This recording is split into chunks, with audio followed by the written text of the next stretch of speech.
Jauh hari itu Ibu. Kasus terkonfirmasi positif COVID-19 di Indonesia terus meningkat. Lonjakan kasus yang terjadi di sejumlah daerah, khususnya DKI Jakarta, memunculkan wacana gedung kementerian lembaga di Jakarta akan ditutup atau lockdown. Namun, Menteri Pendayagunaan Aparatur Negara dan Reformasi Birokrasi Menpan RB Cahyokumolo menegaskan, pemerintah belum mengambil keputusan soal lockdown seluruh kantor kementerian lembaga. Cahyo menambahkan kebijakan untuk menerapkan kerja dari rumah atau dari kantor merujuk pada keputusan masing-masing kementerian lembaga. Bahwa surat edaran Menpan RB nomor 67 masih berlaku. Tidak ada istilah kantor itu tutup atau lockdown, nggak ada. Karena pelayanan masyarakat harus tetap jalan, tapi masing-masing kementerian, lembaga, instansi, dan Pemda sesuai zona merah di daerah sebagaimana yang diputuskan oleh Satgas maupun kepala daerah, itu kementerian bisa 50% kerja di kantor, kerja di rumah, 75% kerja di kantor, 25% kerja di rumah. Sementara itu, Kementerian BUMN mewajibkan seluruh karyawannya untuk bekerja dari rumah. Dalam surat edaran tentang kebijakan menjalankan tugas kedinasan dari rumah disebutkan, terhitung mulai tanggal 17 Juni 2021 sampai dengan 25 Juni 2021, aktivitas kedinasan fisik di lingkungan Kementerian BUMN dibatasi, dan seluruh pegawai diwajibkan untuk melakukan pekerjaan dari rumah. Hal yang sama juga dilakukan Kementerian Perdagangan yang mewajibkan semua karyawannya bekerja dari rumah mulai 21 Juni hingga 25 Juni 2021. Sekjen Kementerian Perdagangan Suhanto mengatakan kebijakan ini didasari penyebaran corona di ibu kota yang makin tinggi. Posisi kasus di DKI sedang tinggi. Tentunya kami akan mengeluarkan surat edaran 100% bekerja dari rumah mulai Senin selama 5 hari kerja. Tetapi pelayanan tetap berjalan untuk unit-unit yang sifatnya pelayanan, baik itu pelaku usaha maupun masyarakat. Kata Sekjen Kemenak, Suhanto, seperti kami kutip dari detik.com. Kasus corona dalam beberapa hari terakhir terus meningkat. Pada 16 Juni 2021, kasus positif corona dalam sehari mencapai 9.944. Sehari kemudian meningkat tajam menjadi 12.624 kasus, dan hari ini kembali naik menjadi 12.990 kasus. Bertambahnya kasus positif corona di Jakarta juga menyebabkan tingkat keterisian tempat tidur juga meningkat. Hingga 17 Juni kemarin, keterisian tempat tidur di ruang isolasi sebanyak 7.160 tempat tidur atau sudah 84%. Sementara tempat tidur di ruang ICU sudah terisi 877 atau 74% dari tempat tidur yang tersedia. Pemerintah terus berusaha menekan angka kasus positif corona, sementara masyarakat tetap harus menerapkan protokol kesehatan demi menekan penyebaran virus corona. Tim Liputan Kompas TV. Lalu bagaimana penyesuaian kebijakan bekerja di kantor pemerintahan di tengah tingginya kasus positif COVID-19 secara nasional? Lalu bagaimana pula agar pelayanan publik tetap berjalan efektif?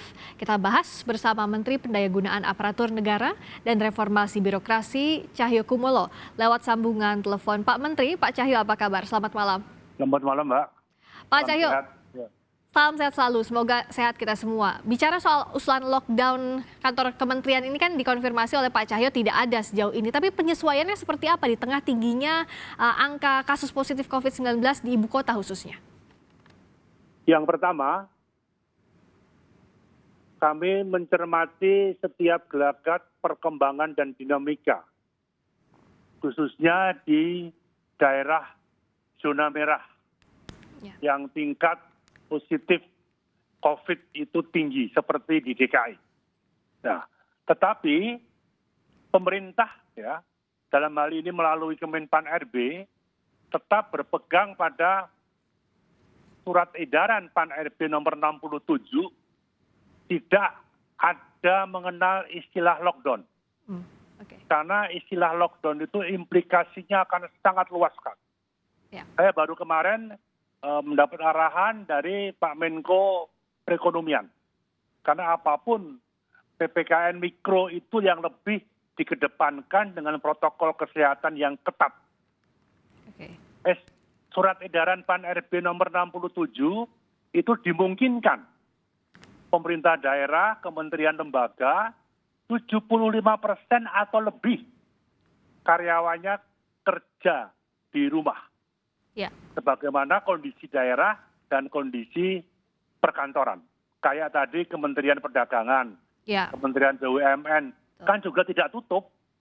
Tetap pelayanan masyarakat tetap berjalan yang berkaitan dengan perizinan dan memberikan kemudahan-kemudahan buat masyarakat secara umum. Jadi kalau Jadi, saya merujuk ya. ke penjelasan Pak Cahyo tadi, izin Pak Cahyo, jadi yang berbeda ini hanya merujuk pada PPKM Mikro ya, penyesuaiannya sesuai dengan Betul, status. itu yang diperketat. Ya. Oke, tapi lebih diperketat lagi. Nah, bicara soal pelayanan publik di tengah ketatnya PPKM Mikro ini seperti apa Pak Cahyo, agar produktivitas juga tidak terganggu dan pelayanan publik juga tidak terganggu? Ya, kami memahami bahwa walaupun daerah itu zona merah, tapi ASN itu harus tetap produktif, ASN harus melayani masyarakat, ASN harus sehat, ASN harus menerapkan protokol kesehatan. Itu prinsip. Ya. Nah, soal kementerian lembaga maupun swasta termasuk Kompas TV pun juga sama, Ya. seandainya tingkat stafnya atau pimpinannya itu sudah pada posisi yang mengkhawatirkan adanya pandemi COVID ini, kami serahkan pada kementerian lembaga termasuk swasta ya, walaupun itu bukan lingkup kami, tapi di kementerian lembaga itu untuk menterinya atau sekjennya memutuskan mau 75% kerja di kantor atau 90% kerja di kantor. Silakan. Tetapi jangan menggunakan istilah lockdown.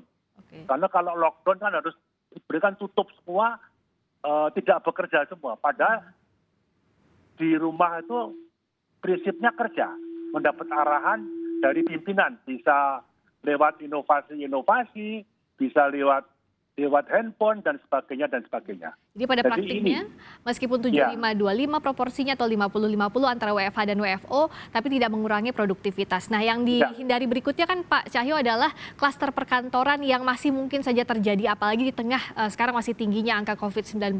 Apa imbauan khususnya untuk masing-masing kementerian lembaga yang masih ada proporsi WFO-nya yang tadi disebutkan oleh Pak Menteri? Ya, kami tetap berpegang memohon pada semua kementerian lembaga, berpegang pada surat edaran Kemenpar RB nomor 67, tapi juga menunggu bagaimana perintah Menko Perekonomian, perintah Satgas COVID, perintah masing-masing kepala daerah berkaitan dengan kondisi yang ada. Baik. Dan kementerian lembaga juga menyesuaikan, kayak di kantor kami. Di kantor kami sekarang ini 75% kerja di kantor. Karena yang terkena COVID-19 sudah mencapai hampir 20-an orang. Yang meninggal juga ada. Ini yang saya kira masing-masing pemerintahan juga menjaga ini.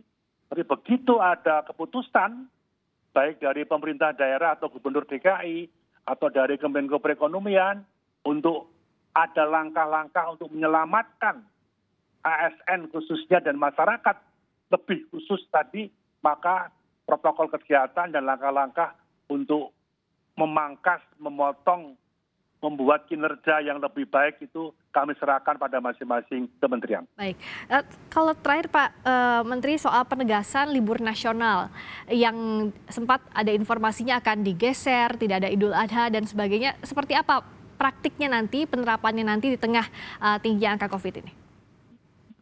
Begini, tadi kami rapat yang dipimpin oleh Pak Menko PMK. Untuk hari-hari keagamaan tetap, karena kan ada ritual, ada sholat id, ada potong kurban, ada hari Natal. Tapi secara kebetulan peringatan hari raya ini kan hari Selasa. Ya. Kalau kemarin hari Senin itu hari kejepit, maka ada cuti bersama, maka sekarang hari kejepit itu tidak ada cuti. Termasuk tugas kami ASN yang punya hak cuti perseorangan, itu kami sudah meminta pada semua kementerian lembaga untuk tidak diberikan hak cuti perorangan itu pada hari kejepit itu. Kalau hari kejepit Seninnya diberi cuti, berarti kan libur panjang mulai Sabtu, Minggu, Senin, dan hari raya.